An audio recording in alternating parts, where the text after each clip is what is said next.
जय हिंद साथियों। कक्षा 10 के भूगोल के प्रथम अध्याय में आपका स्वागत है। बुक का नाम है समकालीन भारत द्वितीय। इसमें हमारा अध्ययन संसाधन और विकास हमारा अध्याय का नाम है। प्रथम वीडियो हम इस पर बना चुके हैं। दूसरी वीडियो में आइए देखते हैं। इस चैप्टर को लाइन वाइज हम करेंगे। कृपया अपनी कॉपी और पेन साथ रखें और मुख्य महत्वपूर्ण चीज़ों को नोट करते रहें।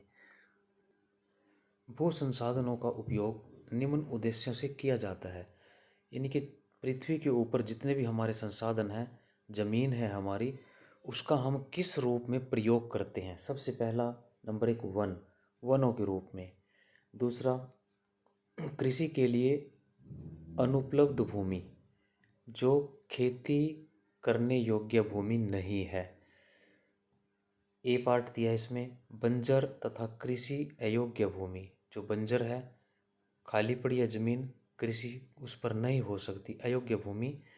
दूसरा है गैर कृषि परियोजनों में लगाई गई भूमि, जो गैर कृषि कार्य हैं, जैसे इमारतें, सड़क, उद्योग, इनमें जो भूमि काम आई है, ये नंबर 2 है। नंबर 3 में देखिए, प्रति भूमि के अतिरिक्त अन्य कृषि अयोग्य भूमि, जो ज़मीन बंजर पड़ी है, खाली पड़ी है कई वर्षों से, उसके अलावा भी कुछ ज़मीन जो है कृषि अयोग्य भूमि है, जिसका कृषि के लिए हम प्रयोग नहीं कर रहे। स्थायी चरागाहें और अन्य गोचर भूमि, यानी कि जो ज़मीन पशुओं को चराने के लिए छोड़ी गई है। दूसरा पार्ट इसमें विविध वृक्ष वृक्ष फसलों और उपवनों के लिए। यह भूमि शुद्ध बोए गए क्षेत्र में शामिल नहीं है। इसको हम आगे क्लियर करेंगे। नेक्स्ट है कृषि योग्य बंजर भूमि, जहाँ 5 से अधिक वर्षों से खेती न की गई हो। कुछ ऐसी ज़मीन है, कृषि योग्य ज़मीन है वो, लेकिन बंजर पड़ी है, लगभग 5 से अधिक वर्ष से उस पर खेती नहीं की जा रही है।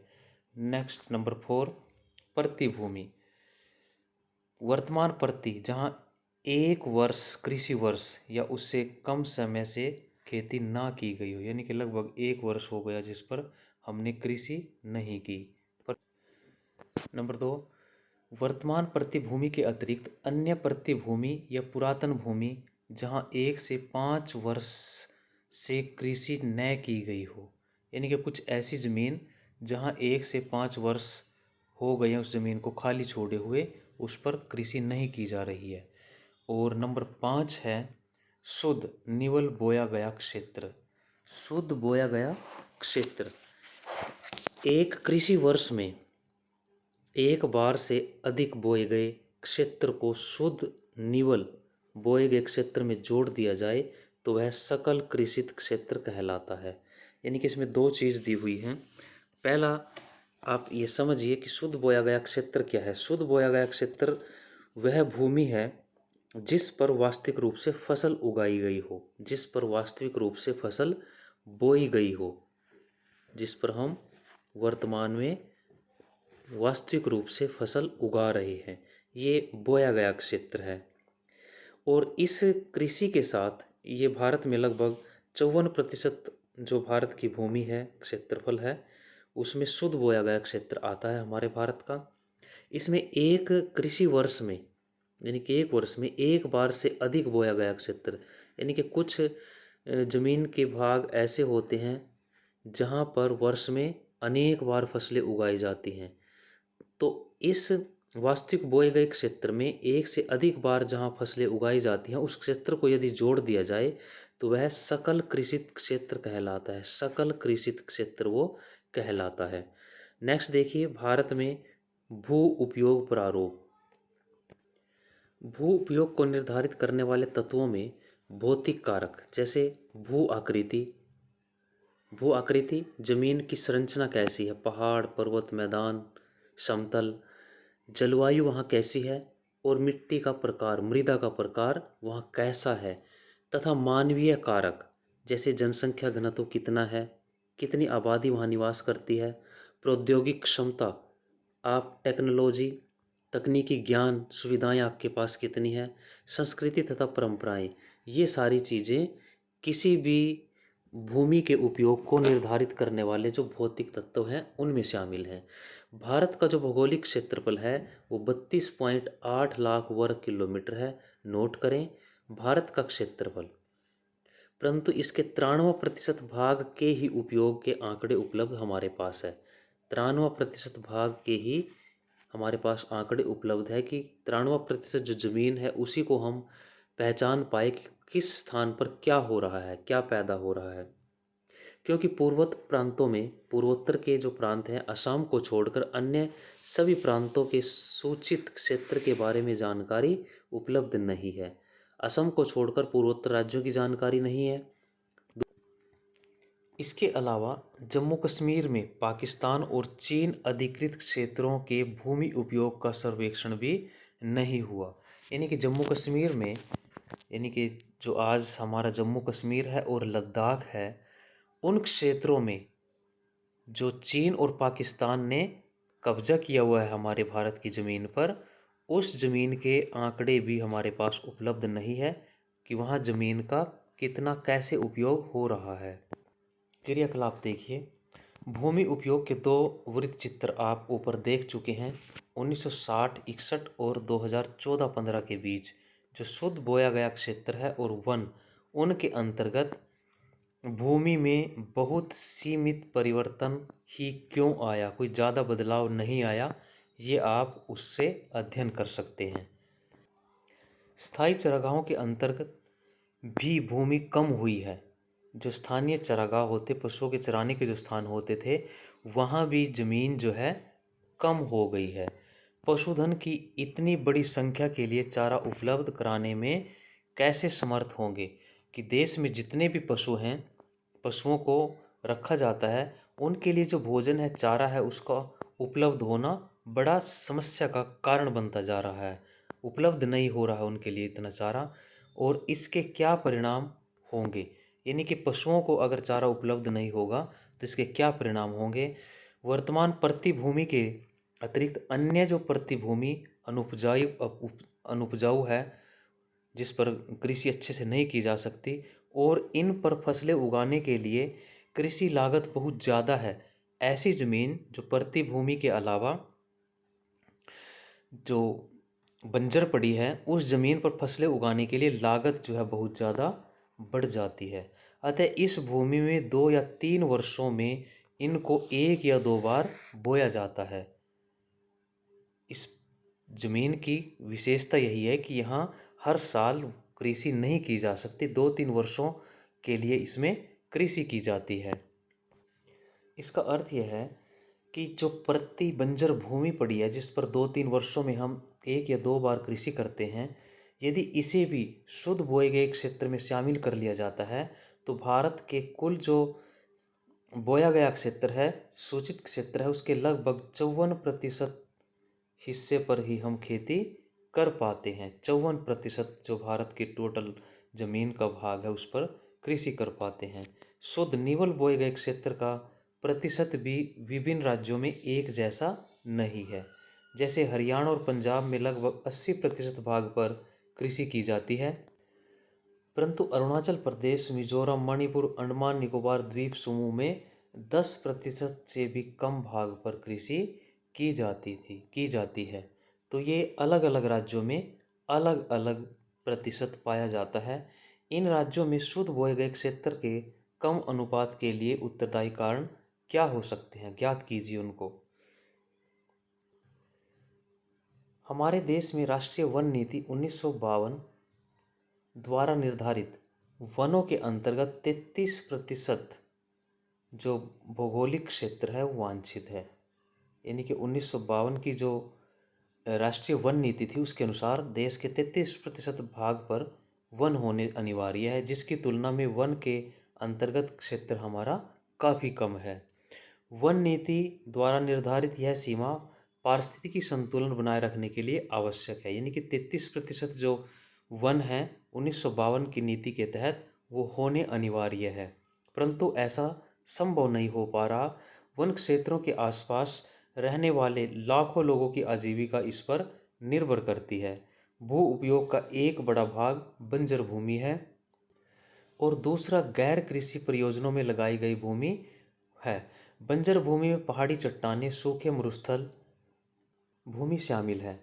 गैर कृषि प्रयोजनों में लगाई गई भूमि में बस्तियां, सड़कें, रेल लाइन, उद्योग आते हैं। लंबे समय तक लगातार भूमि संरक्षण और प्रबंधन की अवहेलना करने और लगातार भू उपयोग के कारण भू संसाधनों का निम्नीकरण हो रहा है। इसके कारण समाज और पर्यावरण पर गंभीर आपदा आ सकती है। इसमें यह दिखाया कि ये जो मनुष्य के कार्य हैं, विकास संबंधी जो कार्य हैं, वे मानव जो पर्यावरण को बिगाड़ रहा है, वो हमारे समाज और पर्यावरण के लिए खतरा बनता जा रहा है। जो गैर कृषि प्रयोजनों में हम ज़मीन को इस्तेमाल कर रहे हैं, कुछ इलाके तो ऐसे हैं कि भी जहाँ बंजर भूमि है, मरुस्थल है, पहाड़ पठार, लेकिन कुछ ऐसे इलाके हैं जहाँ पर हम अपने विकास के लिए सड़कें, रेलें, पुल, उद्योग, इस प्रकार के गैर कृषि कार्यों में ज़मीन को हम इस्तेमाल कर रहे हैं, वन घट रहे हैं। तो ये पर्यावरण के लिए समस्या बनती जा रही है। नेक्स्ट देखिए, भूमि निम्नीकरण और संरक्षण उपाय।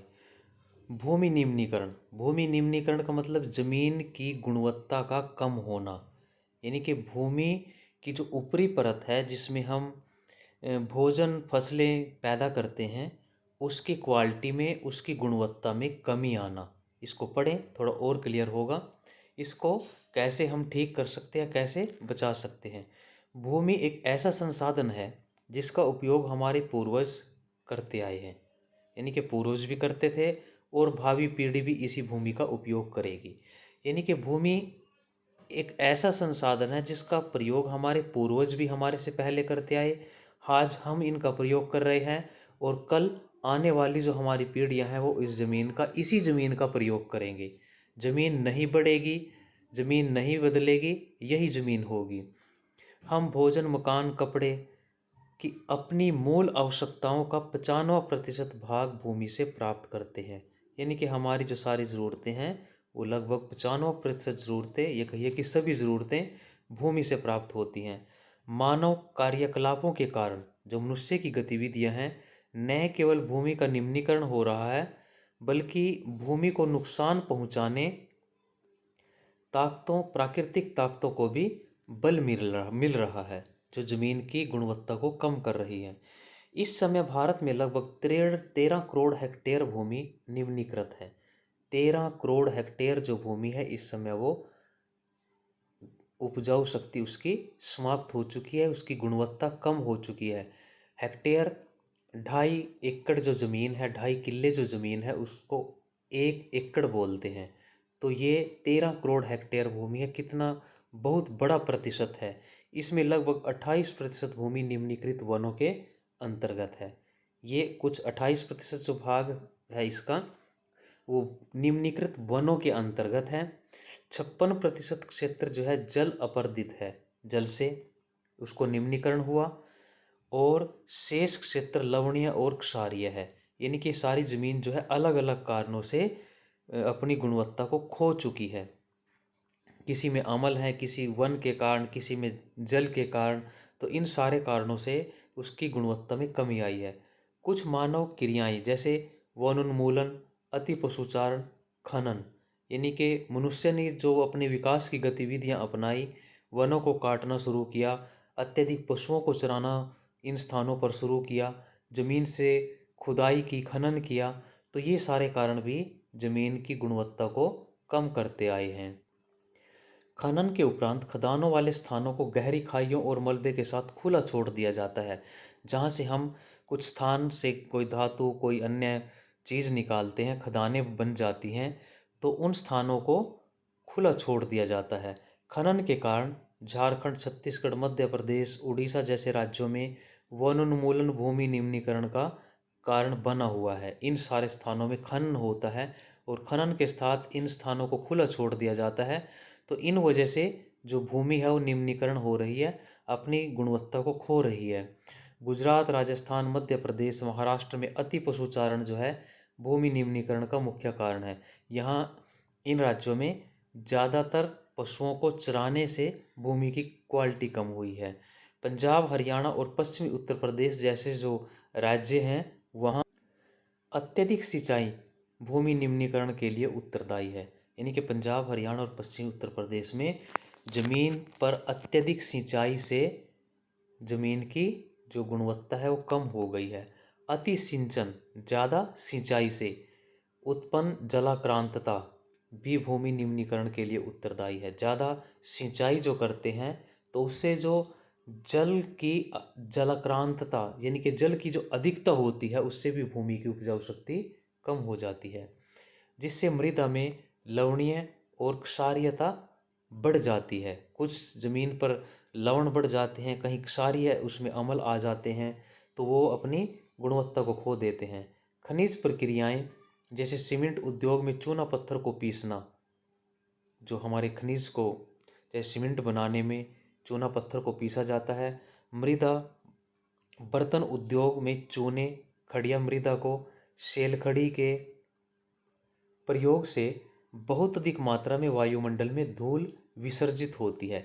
ये जो हम उद्योग धंधे जिनमें हम काम कर रहे हैं, चीज़ें बन रही हैं, बर्तन, सीमेंट और बहुत सारे जो उद्योग धंधे लगे हैं, तो इनसे धूल मिट्टी जो है वो वातावरण में मिल रही है। जब इसकी परत भूमि पर जम जाती है, जब ये ज़मीन पर कहीं बैठती है मिट्टी या जो धूलकण है, तो मृदा की जल सोखने की जो प्रक्रिया है वो अवरुद्ध हो जाती है। कि जिस ज़मीन के ऊपर एक मोटी परत इस मिट्टी की बन जाती है, जो धूल होती है कारखानों से निकलने वाली, तो ये पृथ्वी की मिट्टी की जो जल सोखने की क्षमता है उसको बाधित कर देती है, उसको रोक देती है। तो ये भी एक निम्नीकरण का कारण है। पिछले कुछ वर्षों से देश के विभिन्न भागों में औद्योगिक जल निकास से बाहर आने वाला अपशिष्ट पदार्थ भूमि और जल प्रदूषण का मुख्य स्रोत है। ये आप जानते हैं कि कारखानों से जो जल बाहर निकलता है, अपशिष्ट पदार्थ, गंदे पदार्थ, वो जमीन और भूमि और जो जल है उस सारी को प्रदूषित कर रहे हैं। ये एक मुख्य कारण है। जमीन भी प्रदूषित हो रही है और जल भी प्रदूषित हो रहा है। भूमि निम्नीकरण की समस्याओं को सुलझाने के कई तरीके हैं कि इस ज़मीन को कैसे अच्छा बनाया जा सकता है, इसको कैसे दोबारा से उपजाऊ बनाया जा सकता है, गुणवत्ता इसकी बढ़ाई जा सकती है। वनोरोपण और चरागाहों का उचित प्रबंध इसमें कुछ हद तक मदद कर सकते हैं। यानी कि ज़्यादा से ज़्यादा वनों को लगाया जाए, चरागाहों का उचित प्रबंध किया जाए तो उससे कुछ रोका जा सकता है। पेड़ों की रक्षक मेखला, शेल्टर बेल्ट बनाकर, यानी कि जो मिट्टी ना कटे, जो क्षेत्र होते हैं वहाँ जैसे मेड़ होती हैं, डोलें होती हैं, उनके पास एक रक्षक मेखला, पेड़ों की एक श्रृंखला बनाकर हम इसको रोक सकते हैं। पशुचारण नियंत्रित करके, पशुओं को नियंत्रित करके कि अत्यधिक पशुओं का इन क्षेत्रों में आवाजाही ना हो। रेतीले टीलों को कांटेदार झाड़ियाँ लगाकर स्थिर बनाने की प्रक्रिया से भी भूमि कटाव की रोकथाम को शुष्क क्षेत्रों में की जा सकती है। यानी कि जो क्षेत्र रेतीले हैं उन क्षेत्रों में कांटेदार झाड़ियाँ उग सकती हैं, तो उन कांटेदार झाड़ियों को लगाकर भूमि कटाव को हम रोक सकते हैं। बंजर भूमि के उचित प्रबंध, जो ज़मीन बंजर पड़ी है उसका कोई उचित प्रबंध के लिए हमें योजना बनानी चाहिए। खनन को नियंत्रित किया जाना चाहिए, ज़मीन को खोदने और औद्योगिक जल को परिष्करण के पश्चात, यानी कि जो कारखानों से गंदा अवशिष्ट जल निकलता है उसको परिष्करण के पश्चात, यानी कि उसको शुद्ध करके, उसको बाइफरकेटेड करके, संशोधित करके फिर उसको विसर्जित किया जाए और भूमि प्रदूषण को कम किया जाए। तो ये अहम इसके रोकने के उपाय बताए हैं। नेक्स्ट, मृदा संसाधन। मिट्टी अथवा मृदा सबसे महत्वपूर्ण नवीकरणीय योग्य प्राकृतिक संसाधन है। मिट्टी या मृदा, मिट्टी या मृदा जो हमारी ऊपरी परत है, ज़मीन की भूपृष्ठ की जो ऊपरी परत है जिस पर हम फसलें उगाते हैं उसे मिट्टी या मृदा कहते हैं। ये एक नवीकरणीय योग्य प्राकृतिक संसाधन है। यह पौधों के विकास का एक माध्यम है। पेड़ पौधे उगते हैं जो पृथ्वी पर विभिन्न प्रकार के जीवों का पालन पोषण करती है। मृदा एक जीवंत तंत्र है जीवंत तंत्र है। कुछ सेंटीमीटर गहरी मृदा बनने में लाखों वर्ष लग जाते हैं। मृदा बनने की प्रक्रिया में उच्चावच, जनक सेल, सशस्त्र सेल, जलवायु, वनस्पति, अन्य जैव पदार्थ और समय मुख्य कारक होते हैं। यानी कि जो मिट्टी की ऊपरी परत है जो कुछ ही सेंटीमीटर की होती है, जिसमें हम पेड़ पौधे फसलें उगाते हैं, इस परत को बनने में लाखों वर्ष लगते हैं। और इस प्रक्रिया में वो सब चीज़ें अहम योगदान देती हैं, जैसे ज़मीन की ऊंचाई क्या है, किन शैलों से वो मिट्टी ज़मीन वहाँ बनी हुई है, उसकी जनक शैलें क्या है, जलवायु वहाँ की कैसी है, कैसे कैसे उसके अंदर जैव पदार्थ हैं और कितना समय हुआ है। ऐसे बहुत से कारक हैं जो इसमें अहम योगदान देते हैं। प्रकृति के अनेकों तत्वों जैसे तापमान परिवर्तन, बहते जल की प्रक्रिया, पवन, हिम नदी, अपघटन क्रियाएं आदि मृदा बनने में महत्वपूर्ण योगदान देती हैं। ये सारी जो घटनाएं हैं, प्राकृतिक घटनाएं की तापमान कम है, ज़्यादा है, बहता जल है, पवन, हिम नदियाँ, जो बर्फ़ की नदियाँ हैं, अपघटन क्रियाएं, ये सारी की सारी जो हैं मृदा को बनने में योगदान देती हैं।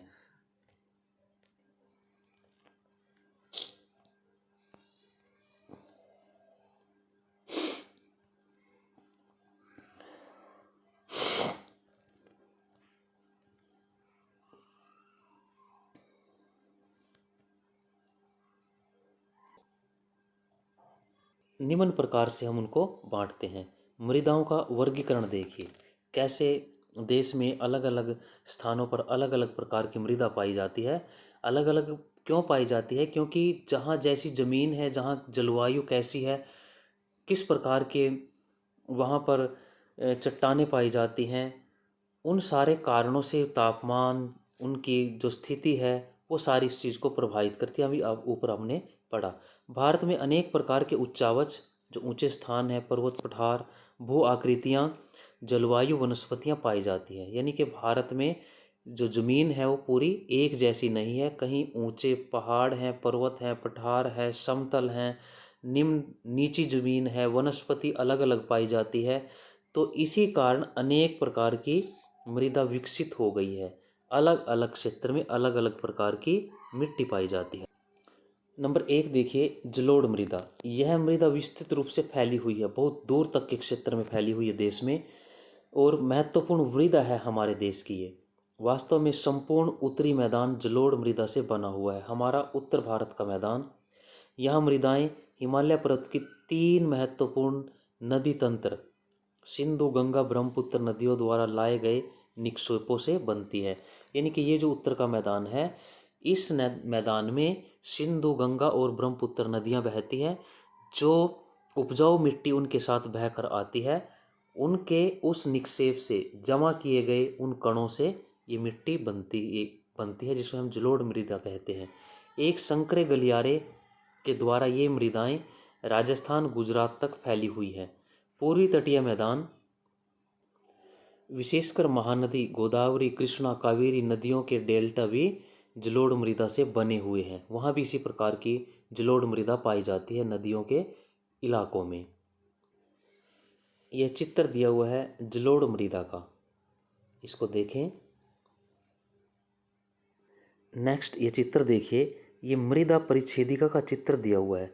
इसमें सबसे ऊपरी परत दी है ऊपरी संस्तर की मृदा। यानी कि सबसे पहले आप ये समझिए कि जो मृदा परिच्छेदिका है वो क्या है। यानी कि जो प्रत्येक प्रकार की मिट्टी है उसमें अलग अलग स्तर में अलग अलग प्रकार की मिट्टी या चट्टानें पाई जाती हैं। यानी कि पृथ्वी के जो ये बना हुआ है हमारा, इसमें 4 परतें मुख्य रूप से पाई जाती हैं। सबसे ऊपरी परत है ऊपरी संस्तर मृदा। इसमें क्या होता है कि इसमें सबसे महीन कण होते हैं, रासायनिक, जैविक, ह्यूमस, यानी कि जीवित चीज़ें जो मल गई, गल गई, पेड़ पौधे, जीव जंतु, उनके अवशेष भी इसके अंदर पाए जाते हैं, जिसको हम ऊपरी परत बोलते हैं, जिस पर हम कृषि करते हैं, रहते हैं। दूसरा है उपमृदा अपक्षेत्र चट्टानें, जिसमें बालू, गाद, सिल्ट, मृत्तिका, इस प्रकार की ज़्यादा मात्रा पाई जाती है, चिकनी मिट्टी पाई जाती है। यहाँ जल का रिसाव के कारण नमी बनी रहती है। जो पानी हम ऊपर से आता है वर्षा से या सिंचाई से, तो वो यहाँ इसमें इस दूसरी परत तक पहुँचता है। तीसरा दिया है अध्यस्तरीय अपक्षयित आधारी चट्टानें। ये थोड़ी आधार की चट्टानें हैं। यहाँ इसमें इस स्तर में मृदा परिच्छेदिका के इस भाग में अपक्षयित यानी कि इनको क्षय नहीं हुआ है, कोई नुकसान नहीं हुआ है, ऊपर के एनवायरनमेंट से ये पूरी तरह से बची हुई होती हैं, ये चट्टानें पाई जाती हैं। और नंबर 4 है अपक्षय रहित आधारी चट्टानें। आधार, क्योंकि आधार यही है, सबसे नीचे की जो चट्टानें हैं इनको बिल्कुल भी किसी प्रकार का नुकसान नहीं पहुंचा। जो ऊपर इससे तीसरे नंबर की थी उनमें कुछ नुकसान पहुंचा है एनवायरनमेंट से, लेकिन ये बिल्कुल अछूती रही है। तो इस प्रकार जो मृदा परिच्छेदिका है उसमें 4 स्तर बने हुए हैं। मृदा परिच्छेदिका का अभिप्राय ये है कि 4 स्तरों में जो मृदा है उसकी परतें बटी हुई है। आपने ऊपर मृदा संस्तर शब्द भी कोई पढ़ा था, तो ये उसी का एक चित्र दिया हुआ है, इसको समझें। नेक्स्ट आइए इस मैप को देखिए, मानचित्र भारत का। मृदा के प्रकार, भारत में किस प्रकार की मृदा कहाँ कहाँ पाई जाती है। सबसे पहला देखिए इसमें पर्वत और वन। ये जो पर्वतीय इलाका है सारा पर्वतीय वन दिए हैं इधर भी और इधर भी। दूसरा जलोढ़ मृदा, ये जो क्षेत्र है सारा जलोढ़ मृदा का दिया हुआ है, जिसमें हमारी नदियाँ बहती है, उत्तर भारत का मैदान। इसके साथ इधर भी निकला हुआ है कुछ हिस्सा। तीसरा है लाल और पीली मिट्टी, ये लाल और पीली मिट्टी के क्षेत्र हैं।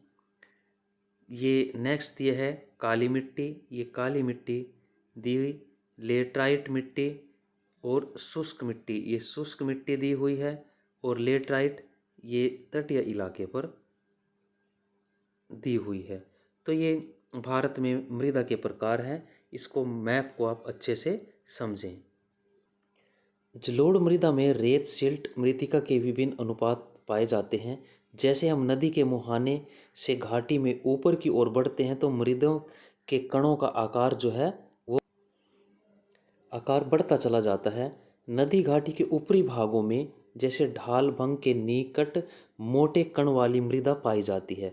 नदियाँ पर्वतों से नीचे उतरती है तो वहाँ पर जो भारी पत्थर मोटे कण रेत जो हैं वो वहीं समा जाते हैं, आसपास वहीं ठहर जाते हैं। ऐसी मृदाएं पर्वतों की तलहटी पर बने मैदानों जैसे द्वार चौक क्षेत्र और तराई में आमतौर पर पाई जाती हैं।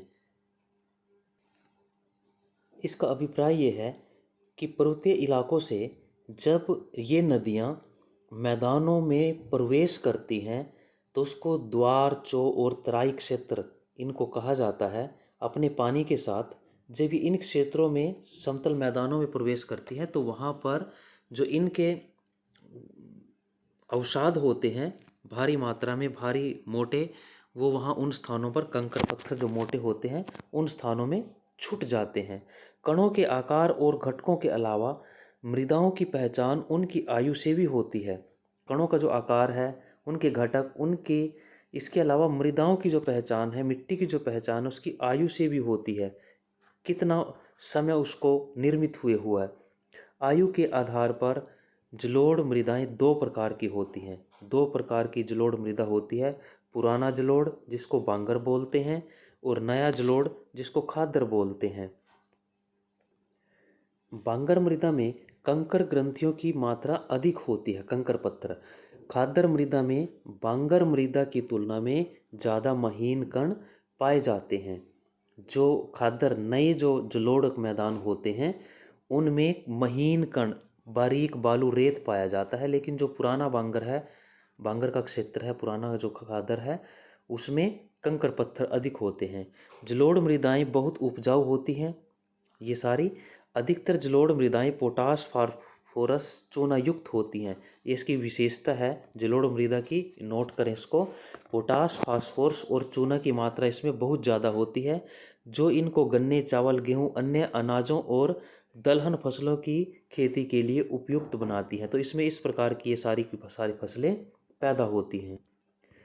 अधिक उपजाऊपन के कारण ही जलोढ़ मृदा वाले जो क्षेत्र हैं वहाँ गहन कृषि की जाती है। यहाँ जनसंख्या घनत्व भी बहुत ज़्यादा है, जनसंख्या भी अधिक पाई जाती है, कृषि भी गहन होती है, जमीन को खाली नहीं छोड़ा जाता। सूखे क्षेत्रों की जो मृदाएं हैं अधिक क्षारीय होती हैं। इन मृदाओं का सही उपचार सिंचाई करके इनकी पैदावार बढ़ाई जा सकती है। नेक्स्ट दी है काली मृदा, काली मिट्टी। इन मृदाओं का रंग काला होता है, इसे काली मिट्टी कहा जाता है। इन्हें रेगर मृदाएं भी कहा जाता है। नोट करें, रेगर मृदा किसे कहा जाता है? काली मृदा कपास की खेती के लिए उचित उपयुक्त मानी जाती है। काली कपास मृदा के नाम से भी इसे जाना जाता है। ये नाम नोट करें। यह माना जाता है कि जलवायु और जनक शैलों ने काली मृदा के बनने में महत्वपूर्ण योगदान दिया। यानी कि जनक शैलें, जिन शैलों से इस मिट्टी का निर्माण हुआ, वहाँ शुरू में जिस प्रकार की शैलें पाई गई उससे इस काली मिट्टी का निर्माण हुआ। इस प्रकार की मृदाएं दक्कन का पठार बेसाल्ट क्षेत्र के अतिरिक्त पश्चिमी भागों में पाई जाती है। आपने मैप में देखा, लावा जनक शैलों से बनी है। ये मृदाएं महाराष्ट्र, सौराष्ट्र, मालवा, मध्य प्रदेश, छत्तीसगढ़ के पठार में पाई जाती हैं और दक्षिण पूर्वी दिशा में गोदावरी और कृष्णा नदियों की घाटियों तक फैली हुई हैं। काली मृदा बहुत महीन कणों अथवा मृतिका महीन कणों से बनी हुई है। इसकी नमी धारण करने की क्षमता बहुत ज़्यादा होती है। इसके अलावा इसकी और विशेषताएं क्या है? इसमें कैल्शियम कार्बोनेट, मैग्नीशियम, पोटास और चूने जैसे पौष्टिक तत्व भी पाए जाते हैं। ये आग्नेय या लावा युक्त जो चट्टानें हैं उनसे निर्मित होती है, परंतु इसमें फास्फोरस की कमी होती है। गर्म और शुष्क मौसम में इन मृदाओं में गहरी दरारें पड़ जाती हैं गर्मी के मौसम में, जिससे इच्छित तरह से वायु का मिश्रण हो जाता है। इन दरारों से इसमें अच्छी तरह से वायु मिल जाती है। गीली होने पर ये मृदाएं चिपचिपी हो जाती हैं।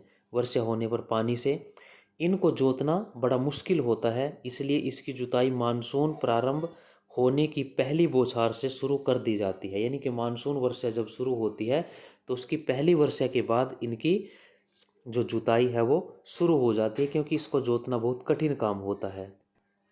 नेक्स्ट, लाल और पीली मृदा। लाल मृदा दक्कन के पठार के पूर्वी दक्षिणी हिस्सों में रवेदार आग्नेय चट्टानों पर कम वर्षा वाले क्षेत्रों में विकसित हुई है। कम वर्षा वाले क्षेत्रों में आग्नेय चट्टानों से बनी हुई हैं। लाल और पीली जो मृदाएं हैं ओडिशा, छत्तीसगढ़, मध्य गंगा के मैदान के दक्षिणी छोर पर और पश्चिमी घाट के पहाड़ी पद पर पाई जाती हैं।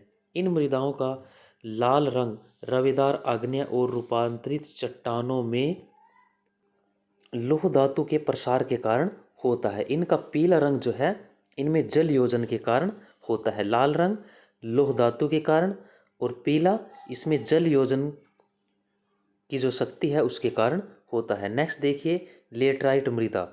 लेटराइट शब्द ग्रीक भाषा के शब्द लेटर से निकला है जिसका अर्थ है ईंट। लेटराइट मृदा का निर्माण उष्ण कटिबंधीय उपोष्ण कटिबंधीय जलवायु में होता है।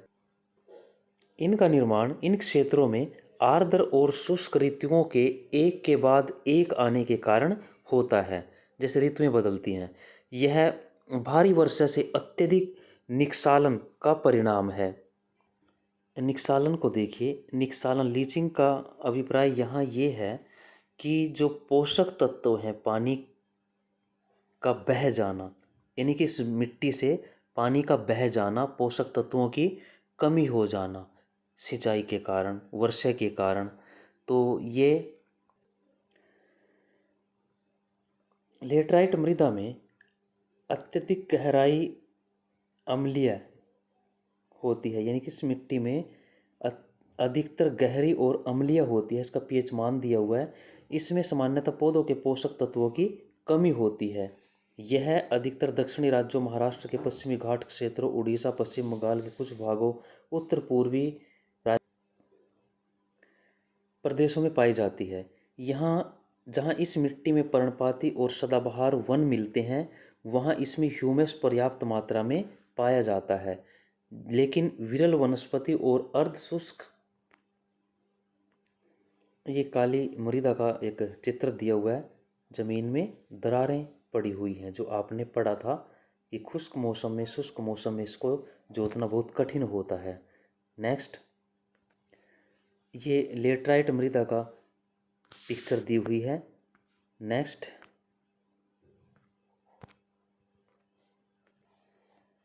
पर्यावरण में ह्यूमस की मात्रा कम पाई जाती है। स्थल रूपों पर इसकी स्थिति के अनुसार इसमें अपरदन तथा भूमि निम्नीकरण की संभावना होती है। मृदा संरक्षण की उचित तकनीक अपनाकर इन मृदाओं पर कर्नाटक, केरल, तमिलनाडु में चाय काफ़ी उगाई जा रही है।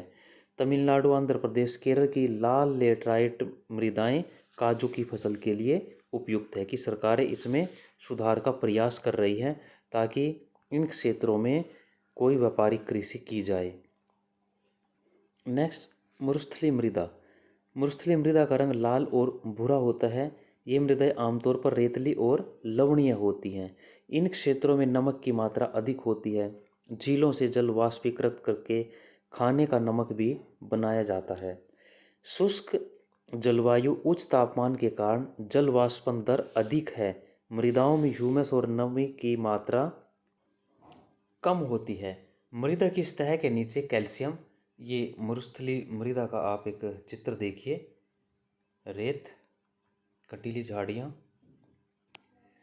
मात्रा बढ़ती चली जाती है और नीचे की परतों में चूने के कंकर अधिक मात्रा में पाए जाते हैं, जिसके कारण मृदा में जल अंत्य स्यंदन इनफिल्ट्रेशन अवरुद्ध हो जाता है, यानी कि पानी जो ज़मीन में जाना था उसमें रुकावट पैदा हो जाती है पानी के रिसाव में। इस मृदा को सही तरीके से सिंचित करके कृषि योग्य बनाया जा सकता है, जैसा कि पश्चिमी राजस्थान में इस पर काफ़ी प्रयास किया जा रहा है। नेक्स्ट, वन मृदा। ये मृदाएं आमतौर पर पहाड़ी और पर्वतीय क्षेत्रों में पाई जाती है, जहां पर्याप्त वर्षा वन उपलब्ध है। इन मृदाओं के गठन में पर्वतीय पर्यावरण के अनुसार बदलाव आता है। नदी घाटियों में ये मृदाएं दोमट और सिल्टदार होती हैं, परंतु ऊपरी ढालों में इनका गठन मोटे कणों के रूप में होता है। कि नदी घाटियों में यहाँ दोमट मिट्टी और सिल्ट यानी कि अवसाद से जो इकट्ठा होता है रेत कंकण, उनसे बनी होती है, लेकिन ऊपरी जो ढाल होते हैं वहाँ पर मोटे रेत कण होते हैं। हिमालय की हिमाच्छादित क्षेत्रों में मृदाएं का बहुत अपरदन होता है, यानी कि हिमालय के जो हिम से बर्फ़ से ढके हुए इलाके हैं वहाँ पर इन मृदाओं का बहुत ज़्यादा कटाव होता है और ये अधिशिलिक, एसिडिक तथा ह्यूमस रहित होती है। इनकी मात्रा कम होती है। नदी घाटियों के निचले क्षेत्रों में, विशेषकर नदी सोपानों, जलोढ़ पंखों आदि में ये मृदाएं उपजाऊ होती हैं, क्योंकि उन क्षेत्रों में इनमें कोई भी अवशिष्ट पदार्थ, ह्यूमस या कोई अन्य चीज़ नहीं मिल पाती, जबकि नीचे के मैदानों में इनमें इस प्रकार की अन्य जो चीज़ें हैं, अन्य जो खनिज मिनरल है वो जुड़ जाते हैं। जलोढ़ जो मृदाएं होती हैं, ह्यूमस, कंकर, पत्थर, पत्ते, पेड़ पौधों के अवशेष, जीव जंतुओं के अवशेष, वो इसमें मिल जाते हैं। नेक्स्ट, मृदा अपरदन और उसका संरक्षण हम कैसे कर सकते हैं। मृदा के कटाव और उसके बहाव की प्रक्रिया को मृदा अपरदन कहा जाता है, यानी कि ऊपरी जो परत है हमारी मिट्टी की, इसके कटाव को किसी भी प्रकार से वायु के द्वारा, जल के द्वारा, किसी और कारण से इसकी ऊपरी परत का बहना, उड़ जाना मृदा अपरदन कहा जाता है। मृदा के बनने और अपरदन की क्रियाएं आमतौर पर साथ साथ चलती रहती हैं। दोनों प्रक्रियाएं, दोनों में संतुलन भी बना रहता है, परंतु मानवीय क्रियाएं जो हैं, जैसे वनोन्मूलन, अति पशुचारण, निर्माण, खनन इत्यादि से कई बार यह संतुलन भंग हो जाता है। यानी कि वैसे तो प्रकृति में ये संतुलन बना रहता है, लेकिन जो मनुष्य की गतिविधियां हैं अपने विकास के लिए, उसने जो सारे ऊपर हमने कार्य पढ़े, कई बार हम इनको पढ़ चुके हैं, तो इसके कारण ये संतुलन भंग हो रहा है। प्राकृतिक तत्वों जैसे इस पिक्चर में देखिए मृदा अपरदन को दिखाया है। ये नदी है, ऊपर से पानी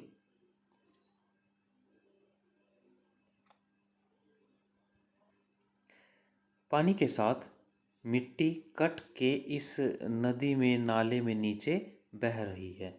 तो ये मृदा का अपरदन किसी न किसी रूप में होता रहता है। नेक्स्ट देखिए, पवन, हिमनदी, जल मृदा अपरदन करते हैं। इन सब कारणों से मिट्टी की ऊपरी परत का कटाव होता है। बहता जल मृत्तिकायुक्त मृदाओं को काटते हुए गहरी वाहिकाएं बनाता है, नालियां बना देता है, जहाँ से जिन्हें अवनालिकाएं कहते हैं। यानी कि जो पानी से मिट्टी कटनी शुरू होती है तो एक खाई या नालियां बननी शुरू हो जाती हैं। ऐसी भूमि जोतने योग्य नहीं रहती। इसे उत्खात भूमि, बेडलैंड कहते हैं। चंबल बेसिन में इस प्रकार की भूमि को खड भूमि कहा जाता है। कई बार जल विस्तृत क्षेत्र को ढके हुए ढाल के नीचे के साथ नीचे की ओर बहना शुरू हो जाता है। ऐसी स्थिति में इस क्षेत्र की ऊपरी जो मृदा है घुलकर जल के साथ बह जाती है। इसे चादर अपरदन, सिट इरोजन कहते हैं। चित्र देखिए, अवनालिका अपरदन दिया हुआ है। पानी के बहने से, एक स्थान से पानी के बहने से ये दरारें, ये मिट्टी कटनी शुरू हो जाती है और नालिकाएं बननी शुरू हो जाती हैं। ये आप देखते हैं इस चित्र। पवन द्वारा मैदान अथवा ढालू क्षेत्र से मैदान मृदा को उड़ा ले जाने की प्रक्रिया को पवन अपरदन कहते हैं। ऊपर हमने जल अपरदन पढ़ा था पानी के कारण। अब यहाँ जो पवन है, पवन के द्वारा, वायु के द्वारा जो ढलान वाले क्षेत्र है वहाँ से मिट्टी एक स्थान से दूसरे स्थान पर चली जाती है, ऊपरी मिट्टी कट जाती है। कृषि के गलत तरीकों से भी मिट्टी का अपरदन होता है। गलत ढंग से हल चलाने, जैसे ढाल पर ऊपर से नीचे की ओर हल चलाने से भी वाहिकाएं बन जाती हैं। यानी कि हल से जब खेत जोतते हैं, अगर ढाल पे ऊपर से नीचे की ओर हम हल को चलाएं तो उससे भी जो नालिकाएं, वाहिकाएं बन जाती हैं, मिट्टी कटती है, जिसके अंदर पानी से बहता पानी जो है आसानी से उस मिट्टी को अपने साथ बहाकर ले जाएगा। ढाल वाली भूमि पर समोच्च रेखाओं के समानांतर हल चलाने से ढाल के जल बहाव की गति घट जाती है। इसे समोच्च जुताई भी कहा जाता है। ढाल वाली भूमि पर सोपान बनाए जाते हैं। सोपान कृषि अपरदन को नियंत्रित करते हैं। पश्चिमी और मध्य हिमालय में सोपान या सीढ़ीदार जो कृषि है काफ़ी विकसित है। बड़े खेतों को पट्टियों में बांट दिया जाता है। यानी कि जो ढाल वाली ज़मीन है, पर्वतीय इलाके हैं, वहाँ पर कृषि एक विशेष तरीके से की जाएगी। खेत की जुताई एक विशेष तरीके से की जाएगी ताकि भूमि का अपरदन ना हो। सीढ़ीदार कृषि की जाएगी। सीढ़ीदार मेढ़े बनाकर सीढ़ीदार कृषि के माध्यम से वहाँ पर खेतों को जोता जाएगा। बड़े खेतों को पट्टियों में बांट दिया जाता है, छोटी छोटी पट्टियों में बांट दिया जाता है। फसलों के बीच में घास की पट्टियाँ उगा दी जाती हैं। ये पवनों द्वारा जनित बल को कमज़ोर करती हैं। जब हवा आती है या पानी आता है तो वो ये जो पट्टियाँ बीच में घास की हैं, ये मिट्टी के अपरदन को रोकती हैं। इस तरीके को पट्टी कृषि, स्ट्रिप फार्मिंग कहते हैं। पेड़ों को कतारों में लगाकर रक्षक, शेल्टर बेल्ट, मेखला बनाना भी पवनों की गति को कम करता है। यानी कि पेड़ों को लगाकर एक लाइन में, एक कतार में, पंक्ति में रक्षक मेखला, वृक्षों की श्रृंखलाएं बनाकर हम इन जो मृदा अपरदन है उसको रोक सकते हैं। इन रक्षक पट्टियों का पश्चिमी भारत में रेत के टीले के स्थायीकरण में महत्वपूर्ण योगदान रहा है। यानी कि रेत के टीले एक स्थान से दूसरे स्थान पर ना जाएं, वो मिट्टी अन्य स्थानों पर ना जाए, तो ये जो रक्षक मेखला है, वृक्षों की पट्टियाँ बनाकर कतारें में पेड़ लगाकर इस प्रकार मिट्टी को बचाए रखा जा सकता है। अंत में देखिए, भारत के पर्यावरण की दशा आप समझिए। सोखो माजरी गांव है, झाबुआ जिले ने यह कर दिखाया है कि भूमि निम्नीकरण प्रक्रिया को पलटा जा सकता है। ये एक उदाहरण है। सुखो माजरा के वृक्ष घनत्व 1976 में 13 प्रति हेक्टेयर था। प्रति हेक्टेयर यानी कि 2.5 किला, 2.5 एकड़ जमीन में 13, जो 1992 में बढ़कर 1272 प्रति हेक्टेयर हो गया। यानी कि प्रति हेक्टेयर में 2.5 एकड़ जमीन में 1272 पेड़ लगाकर। नेक्स्ट, पर्यावरण के पुनर्जनन से अधिक संसाधन उपलब्धता कृषि पशुपालन में सुधार के परिणाम स्वरूप आमदनी भी बढ़ती है, समाज में आर्थिक समृद्धि आती है। सुखो माजरी में 1979 से 1984 यानी कि 1979 से 1984 के बीच परिवारों की औसत जो वार्षिक आमदनी थी 10,000 से 15,000 रुपये थी। पर्यावरण की पुनर्स्थापना के लिए लोगों द्वारा इसका प्रबंधन आवश्यक है। मध्य प्रदेश सरकार ने लोगों को स्वयं फैसला लेने का अधिकार दिया और वे प्रदेश की 29 लाख हेक्टेयर भूमि का लगभग 1% जो क्षेत्रफल है उसको जल विभाजक प्रबंधक द्वारा हरा भरा बना रहे हैं। ये सरकारों के, लोगों के सामूहिक साझेदारी के प्रयास हैं जिसके सकारात्मक परिणाम हमारे सामने आए हैं।